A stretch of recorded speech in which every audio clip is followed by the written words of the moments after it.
Hello students, welcome back in our next class of science physics for class 8th. As you all know that we have already finished our previous chapter in physics, which was force and pressure. So I have already given you the notes of force and pressure chapter and many questions to do at your home in homework for the previous chapter. So I hope that you people must have completed all those homeworks in your copy and you have copied the notes entirely in your copy. So keep on learning all these homeworks and you will be able to find out what force was exactly about and what were its implications. तो आइए अब जबकि हम लोगों ने force और pressure chapter को खत्म कर लिया है तो अब हम लोग एक नए चैप्टर को स्टार्ट करते हैं. तो आज आपका ये नया चैप्टर शुरू होने जा रहा है फिजिक्स में साइंस का and the name of the chapter is friction. Friction जिसे हिंदी में हम लोग घर्षण के नाम से भी जानते हैं, रफ वर्ड में कहें तो घिसना या घिसावट. तो आइए हम लोग अपना फ्रिक्शन चैप्टर शुरू करते हैं जो है आपका चैप्टर नंबर 12 एंड ये है आपका चैप्टर नंबर 12 फ्रिक्शन. तो बच्चों सबसे पहले मैं आपको बताता हूं कि फ्रिक्शन है क्या, किसे कहते हैं हम लोग फ्रिक्शन. आप देख रहे हैं आपके सामने एक इमेज है और इस इमेज में क्या दिखाई दे रहा है कि दो बच्चे जो हैं वो एक बॉडी को पुश कर रहे हैं, धक्का दे रहे हैं. यहां आप देख रहे हैं कि ये दोनों बच्चे क्या कर रहे हैं, इस बॉडी को धक्का दे रहे हैं. तो बॉडी का मोशन इधर हो रहा है, मगर क्या ये बॉडी आसानी से आगे को चला जाएगा? तो आपका जवाब होगा नहीं, क्योंकि इस बॉडी को रोकने का काम कुछ करेगा, कोई ना कोई ऐसा चीज होगा जो इसको रोकेगा. तो जो चीज इसके मोशन को रोकती है उसे हम कहते हैं फ्रिक्शन. और ये हमेशा जो हम फोर्स लगाते हैं, जिस तरह मूवमेंट कराते हैं बॉडी का, उससे अपोजिट लगता है. यानी कि बॉडी का मूवमेंट अगर हम इधर को कराएंगे तो फ्रिक्शनल फोर्स जो है वो उससे अपोजिट इधर को लग जाएगा. तो आइए हम लोग सबसे पहले डिफाइन करते हैं कि फ्रिक्शन है क्या. तो first of all you should know friction is a force. ये एक ताकत है, ये एक बल है और इसका काम क्या है? It always opposes the motion of one object over another object. अगर एक बॉडी है, एक सरफेस है, तो एक सरफेस को वो ये दूसरे सरफेस के ऊपर चलने नहीं देता या चलने नहीं देना चाहता. तो फ्रिक्शन एक ऐसा फोर्स है जिसका काम होता है कि दो सरफेसेस के बीच में होने वाले मोशन को ये रोक देता है, ये होने नहीं देता. तो फ्रिक्शन के फोर्स होने के लिए क्या जरूरी है कि दो सरफेसेस आपस में कांटेक्ट में हो और दोनों में मूवमेंट का टेंडेंसी हो. यानी कि दोनों सरफेस मूव करना चाहते हो या एक सरफेस दूसरे के ऊपर मूव करना चाहता हो एटलीस्ट, तभी फ्रिक्शन हो पाएगा. आपको और भी एग्जांपल दिखाया जा रहा है. ये एक ब्लॉक है, इधर से धक्का लगाया जा रहा है तो ब्लॉक का मोशन, बुक का मोशन इधर होगा, फ्रिक्शन फोर्स इधर की ओर एक्ट करेगा. तो ऐसा कोई भी एक्टिविटी आप अपने घर में भी करके देख सकते हैं जहां आपको दिखाई देगा कि फ्रिक्शन होता है. यहां भी हम देख सकते हैं इस पिक्चर के अंदर में कि एक टेबल को हमने टेढ़ा कर दिया तो बुक का टेंडेंसी नीचे गिरने को होगा, मगर इस टेबल का टेंडेंसी होगा कि इस बुक को गिरने ना दे. यानी कि टेबल और बुक के बीच में एक फ्रिक्शन फोर्स आ जाएगा और इस फ्रिक्शन का direction opposite to the motion होगा. यानी कि मोशन इधर हो रहा है तो फ्रिक्शन इधर की ओर लगेगा. अब सवाल ये उठता है कि what is the cause of friction. अगर फ्रिक्शन है तो उसके पीछे कारण क्या है? तो देखो बच्चों, फ्रिक्शन के दो मेन कारण बताए गए हैं. वैसे जो फ्रिक्शन का कारण बताया गया है वो यही है कि सरफेसेस के बीच में इरेगुलरिटी होना या रफनेस होना. आप इस पिक्चर को गौर से देखिए तो आपको दिखाई देगा कि यहाँ जो सरफेसेस हैं, इन सरफेस के बीच में इरेगुलरिटी है या रफनेस है. तो रफ सरफेस की वजह से क्या होता है, एक बॉडी को दूसरे बॉडी के ऊपर मूव करने के लिए हमें ताकत लगाना पड़ता है. अगर ये इरेगुलरिटी नहीं होता तो आसानी से क्या होता, हम इसको धक्का मार के यहाँ पे लेकर जा सकते थे. इसलिए कहते हैं कि जो चिकने जगह होते हैं वहां पे चीजें आसानी से मूव कर जाती हैं. जहां रफनेस होता है वहां पे मूवमेंट में बहुत दिक्कत होता है. तो ये जो दिक्कत देने का काम है ये फ्रिक्शन करता है. तो फ्रिक्शन का कारण क्या है? इरेगुलरिटी या roughness in the surface of the objects. तो आपने जान लिया कि जो फ्रिक्शन होता है उसमें क्या होता है, रफनेस की वजह से फ्रिक्शन बॉडी में तैयार होता है। यहाँ आपको एक स्प्रिंग बैलेंस दिखाया जा रहा है। आप लोगों ने देखा होगा ये वजन तोलने वाला एक छोटा सा मशीन होता है। इस कांटे में हम किसी चीज को अगर फंसा दें तो जो पॉइंटर इसमें लगा होता है, ये पॉइंटर अपने आप नीचे की ओर आता है और जितना इसका वजन होता है उतने पे आकर ये रुक जाता है। तो रुकने के पीछे भी कारण होता है फ्रिक्शनल फोर्स। स्प्रिंग के बीच में एक फ्रिक्शनल ताकत होता है, जो स्प्रिंग का फ्रिक्शन होता है, जो इस पॉइंटर को आगे नहीं जाने देना चाहता, मगर जो ताकत, जो हमने लोड इसको दिया है वो उसको मूव कराता है और जब दोनों फोर्स बैलेंस हो जाते हैं वहीं पे आकर रुक जाता है आपका पॉइंटर। आइए अब हम देखते हैं कि फ्रिक्शनल फोर्स कौन कौन से फैक्टर्स पे डिपेंड करता है, यानी कि कब ये फ्रिक्शनल फोर्स ज्यादा होगा या कब ये फ्रिक्शनल फोर्स कम होगा। तो देखो, फ्रिक्शनल फोर्स किस किस फैक्टर पे डिपेंड करता है, तो दो मेन फैक्टर हैं। पहला फैक्टर तो है nature of the two surfaces, यानी कि दो सरफेसेस किस तरह के नेचर के हैं, क्या दोनों सरफेस स्मूथ है, चिकने हैं, या दोनों में रफनेस है। तो आपको पता है कि अगर स्मूथ सरफेस होंगे दोनों तो उनके बीच में फ्रिक्शन कम होगा, जबकि रफनेस अगर हुआ तो फ्रिक्शन ज्यादा हो सकता है।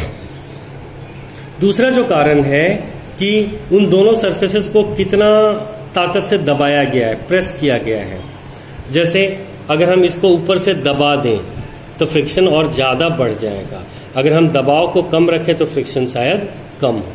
यानी कि फ्रिक्शन इरेगुलरिटी पे तो डिपेंड करता ही करता है, साथ ही साथ वो किस पे डिपेंड करता है, तो वो डिपेंड करता है दबाव पे कि हमने उसको कितना दबाया है। तो इस तरह से दो चीजों पे ये फ्रिक्शनल फोर्स जो है वो डिपेंड करता है। तो आपने देख लिया, पहला पार्ट है dependence of friction on the nature of to surfaces, यानी कि दोनों सरफेसेस जो आपस में कांटेक्ट में है उनमें कितना रफनेस है, कितना इरेगुलरिटी है, ये इस बात पे डिपेंड करता है। तो बहुत सारे एक्टिविटीज हैं जो आपके बुक में दिए गए हैं। अगर हम ब्रिक को दबा के रखेंगे तो इसको खींचने में दिक्कत होगा क्योंकि फ्रिक्शनल फोर्स हाई हो जाएगा, या ब्रिक जितना उबड़ खाबड़ होगा उसको खींचने में भी उतना ही परेशानी आएगा। दूसरा था dependence of friction on the force of which two surfaces are pressed. ये देखिए, एक ये बॉक्स है खाली बॉक्स, तो खाली बॉक्स तो जमीन को बॉक्स को नीचे नहीं दबा रहा है। एक है हैवी बॉक्स, इसने जमीन पे ज्यादा प्रेशर बनाया है, तो इसका प्रेशर कम है, इसका प्रेशर अधिक है। तो जिसका प्रेशर यानी कि दबाव, प्रेसिंग अधिक होगा उसमें फ्रिक्शन फोर्स हाई होगा, जिसमें दबाव कम होगा उसमें फ्रिक्शन फोर्स कम होगा। हम उस बॉक्स को आसानी से धक्का दे पाएंगे, इसको हम आसानी से धक्का नहीं दे पाएंगे क्योंकि ये हैवी बॉक्स है। तो ये सब एक्टिविटीज आपको एक एक करके दिखाया जा रहा है कि इसका क्या असर होता है। बच्चों, अब हम आते हैं टाइप ऑफ फ्रिक्शन पे कि फ्रिक्शन के कितने टाइप्स होते हैं। तो देखिए, आपको दिखाया जा रहा है कि फ्रिक्शन के 3 टाइप्स होते हैं। एक टाइप है स्टैटिक फ्रिक्शन, यानी कि रुका हुआ फ्रिक्शन। दूसरा है स्लाइडिंग फ्रिक्शन, यानी कि रगड़ खाने के दौरान का लगने वाला फ्रिक्शन। और तीसरा है रोलिंग फ्रिक्शन, जब एक बॉडी के ऊपर कोई दूसरा बॉडी गोल गोल घूमता रहता है तो हम उसे कहते हैं रोलिंग फ्रिक्शन। तो 3 तरह के फ्रिक्शन चीजों के बीच में एक्ट करते हैं, स्टैटिक, स्लाइडिंग और रोलिंग। तो आइए हम एक एक करके देखते हैं कि ये क्या है। तो सबसे पहला तो है स्टैटिक फ्रिक्शन, यानी कि रुका हुआ फ्रिक्शन। तो इसको समझाने के लिए मैं पीछे के एग्जाम्पल पे जाता हूं। बच्चों, आप ये देखिए, इस टेबल को हमने टेढ़ा कर दिया है और इसके ऊपर ये बुक रखा गया है। टेढ़ा करते इस बुक का टेंडेंसी होना चाहिए था कि ये नीचे गिरे, मगर आप देखते हैं कि ये जल्दी नीचे की ओर नहीं गिरता जब तक ये बेंडिंग बहुत ज्यादा ना हो, यानी कि किताब इस पर टिका रहता है। तो किताब टिका हुआ क्यों रहता है इसके ऊपर में? क्योंकि किताब और टेबल के बीच में एक फ्रिक्शन है जो इसको मूव ही नहीं करने दे रहा। तो जब मूवमेंट नहीं हो, बॉडीज रुके हुए हों, उस वक्त जो फ्रिक्शन अप्लाई होता है उस फ्रिक्शन का नाम हम लोग देते हैं स्टैटिक फ्रिक्शन। तो समझ गए आप, स्टैटिक फ्रिक्शन वो फ्रिक्शन है, ये तब अप्लाइड होता है जब दो बॉडीज मोशन में नहीं होते। अगर ये दोनों बॉडी मोशन में आ गए तब ये स्लाइडिंग फ्रिक्शन बन जाएगा। क्योंकि एक बॉडी दूसरे बॉडी के ऊपर रगड़ खाने लगेगा, यानी कि ये किताब रगड़ खाते हुए नीचे को गिरने लगेगा। तो जब तक ये किताब यहाँ रुका है तब तक का फ्रिक्शन स्टैटिक फ्रिक्शन है, और जब ये बॉडी नीचे को गिरने लगा तब ये स्लाइडिंग फ्रिक्शन का रूप ले लेता है। तो इस तरह से आपने देखा कि आपके पास में स्टैटिक फ्रिक्शन भी आ चुका है और आप स्लाइडिंग फ्रिक्शन को भी समझ चुके हैं। जो तीसरा फ्रिक्शन है हमारे पास वो है रोलिंग फ्रिक्शन। देखिए, साइकिल का पहिया रोड पे घूमता है, रोल करता है, कार का पहिया रोड पे घूमता है, रोल करता है, मशीन गोल गोल घूमते हुए काम करते हैं। तो क्या इस दौरान फ्रिक्शन नहीं होता? तो इस दौरान भी फ्रिक्शन होता है, और इसका प्रूफ क्या है कि जो साइकिल का पहिया है वो घूमते घूमते घूमते क्या हो जाता है, साइकिल बिल्कुल टायर बिल्कुल घिस जाता है, पतला हो जाता है, फिर उसमें ब्रेक नहीं लगता। तो वो फ्रिक्शन की वजह से ही होता है। यानी कि जब दो सरफेसेस में से एक सरफेस एक दूसरे के ऊपर में रोल कर रहा हो, या दोनों ही सरफेस एक दूसरे के ऊपर में रोल कर रहे हो, घूम रहे हो, तब जो उनके बीच में फ्रिक्शनल फोर्स एक्ट होता है, उस फ्रिक्शनल फोर्स को हम लोग नाम देते हैं रोलिंग फ्रिक्शन। अच्छा, सबसे ज्यादा मैग्नीट्यूड किसका होता है? तो बच्चों आप पाएंगे कि जो स्टैटिक फ्रिक्शन है वो सबसे ज्यादा होता है, उसका वैल्यू।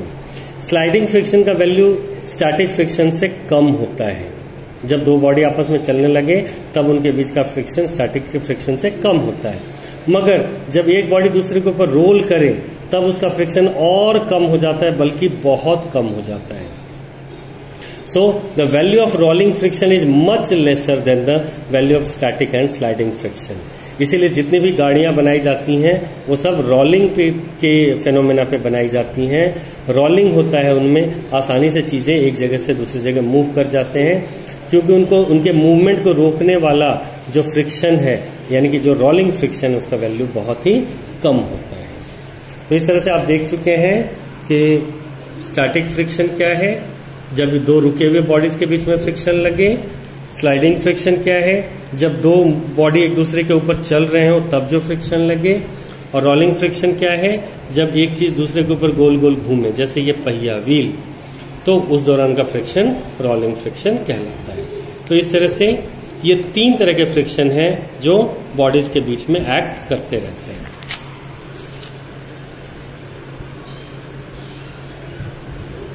ये देखिए, जब हमें किसी बड़े पार्ट पुर्जा को लेके जाना होता है तो हम क्या कर देते हैं, आपने देखा होगा कभी कभी उनके बीच में गोल गोल लकड़ी के हम गट्ठर डाल देते हैं और इसको हम घुमाते हैं, इसको आगे लेकर जाएंगे। तो जैसे ये आगे जाएगा, एक लकड़ी जैसे यहां से हटेगा, इसको हटा के आगे लगा देंगे, फिर दूसरा हटेगा, आगे लगा देंगे।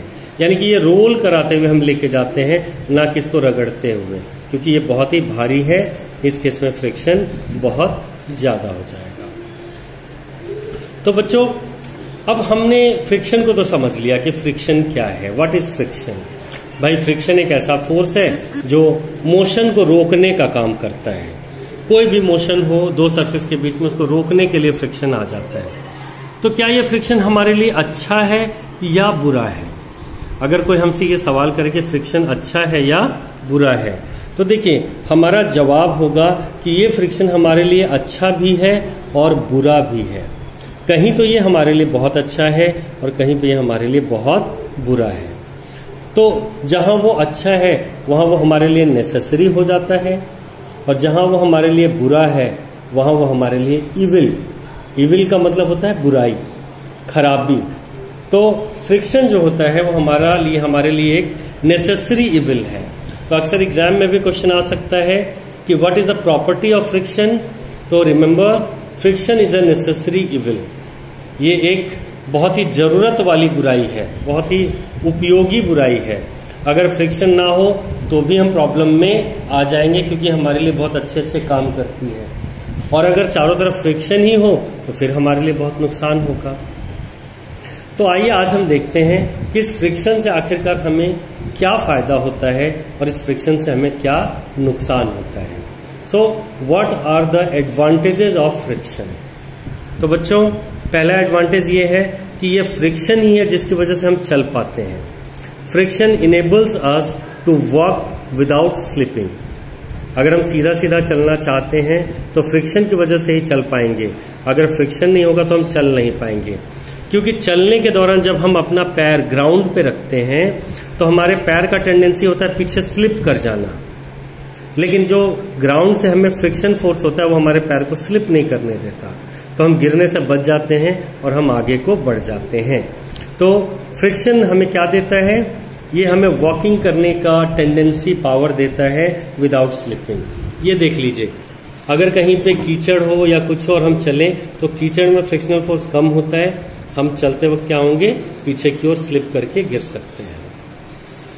तो ये अगर ये यहाँ नहीं होता, ग्राउंड होता या पत्थर होते तो हम स्लिप नहीं करते, लेकिन अगर ये चिकनी जगह हो, तेल हो, कीचड़ हो तो हम गिर सकते हैं क्योंकि उनका फ्रिक्शनल फोर्स कम होता है। तो हमको चलाने में मदद करता है फ्रिक्शनल फोर्स, ये इसका सबसे बड़ा फायदा है। सिर्फ हमें ही नहीं, आप इस कार को देख रहे हैं, यहाँ पे जो कार है और जो जमीन है इनके बीच में रोलिंग फ्रिक्शन काम करता है, इसी वजह से वो टायर जो है वो आगे की ओर घूम जाता है। आपने अक्सर देखा होगा कीचड़ में गाड़ी फंस जाता है कीचड़ में, फिर जब गाड़ी चलाता है तो ये टायर गोल गोल घूमने लगता है मगर आगे नहीं बढ़ता। कारण क्या है, क्योंकि वहां उसे प्रॉपर फ्रिक्शन नहीं मिल पाता, और फ्रिक्शन की कमी की वजह से क्या होता है कि आगे कार मूव नहीं कर पाता। तो कार को भी आगे मूव कराने में कौन मदद करता है, तो फ्रिक्शनल फोर्स ही मदद करता है। फ्रिक्शनल फोर्स की वजह से ही हम ब्रेक्स लगा पाते हैं गाड़ियों में। आप ये देख रहे हैं साइकिल में जो ब्रेक होता है, ये जो ब्रेक है ये साइकिल के रिम के साथ टकराता है, वहां फ्रिक्शनल फोर्स आता है और इसकी वजह से फिर ये साइकिल रुक जाता है। लेकिन इससे ये ब्रेक क्या होता है, धीरे धीरे घिस जाता है। तो रोकने के लिए भी, चलाने के लिए भी फ्रिक्शन चाहिए किसी भी चीज को, और रोकने के लिए भी फ्रिक्शन ही चाहिए। फ्रिक्शन की वजह से ही हम लिख या कुछ फिगर ड्राइंग बना पाते हैं कॉपी पेन के ऊपर में, क्योंकि अगर पेन और पेपर के बीच में फ्रिक्शन ना हो तो ये पेन नहीं चलेगा। तो पेन को चलाने के लिए उनके बीच में क्या होता है, फ्रिक्शन का होना बहुत ही ज्यादा जरूरी होता है। तो ऐसे ही ढेरों कारण है जो हमें ये बताते हैं कि फ्रिक्शन हमारे लिए बहुत ही ज्यादा नेसेसरी है। अगर फ्रिक्शन है तो हम किसी भी चीज को चला पाएंगे या रोक पाएंगे। ये देखिए, हम जो लिख पा रहे हैं ब्लैक बोर्ड पे लिखें या पेपर पे लिखें तो वहां फ्रिक्शन फोर्स एग्जिस्ट करता है।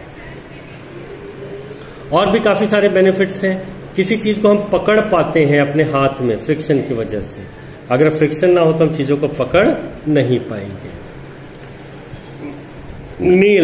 नेल्स यानी कि कील, कांटी, जिसको हम दीवार में ठोक पाते हैं या लकड़ी में ठोक पाते हैं फ्रिक्शन की वजह से। अगर फ्रिक्शन ना हो तो वो किसी दीवार में टिक के नहीं रह सकते। और फ्रिक्शन की वजह से ये माचिस भी जला पाते हैं। आप सबने देखा होगा, माचिस जलाते वक्त हम तीली को रगड़ते हैं, तो रगड़ते हैं तो फ्रिक्शनल फोर्स आता है और रगड़ के साथ गर्मी बढ़ता है, यानी कि टेम्परेचर बढ़ता है, और हाई टेम्परेचर की वजह से फाइनली माचिस का तीली जल पड़ता है। फ्रिक्शन की वजह से हम लकड़ी को काट पाते हैं कुल्हाड़ी से, अगर फ्रिक्शन ना हो तो हम काट नहीं पाएंगे उनको। तो बच्चों, ये तो हम लोगों ने देखा कि फ्रिक्शन हमारे लिए फायदेमंद है, कहां कहां किस किस तरह से। जितना मैंने आपको बताया है उससे अलग भी इसके कई सारे एडवांटेजेस हैं। क्या इसके डिसएडवांटेजेस भी हैं? जो हमने इसको इविल कहा, हमने इसको बुराई कहा, तो yes, it has certain disadvantages. Frictional force has certain disadvantages also. क्या नुकसान होता है इससे हमें?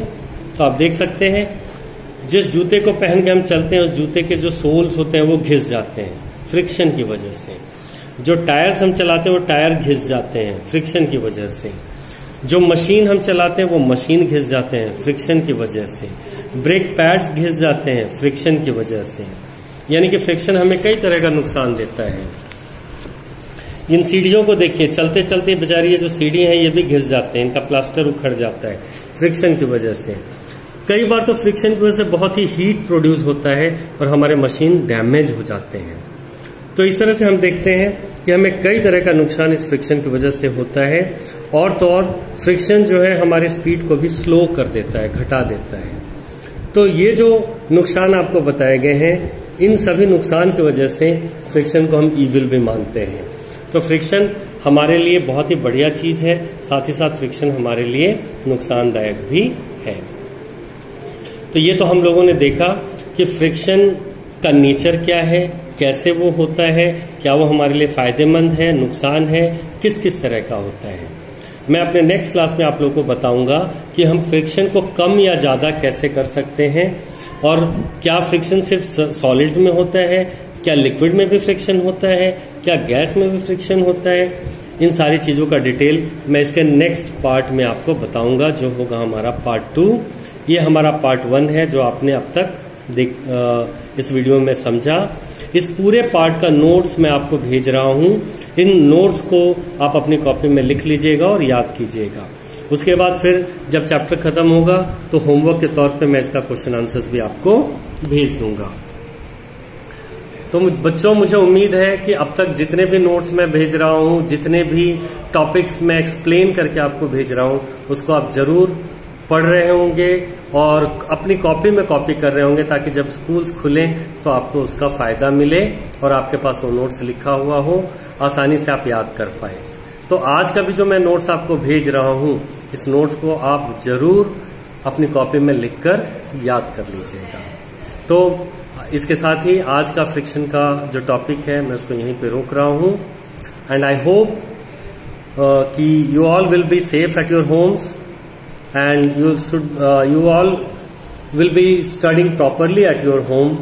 तो सेफ रहिए, घर पे रहिए और सबसे बड़ी बात, पढ़ते रहिए।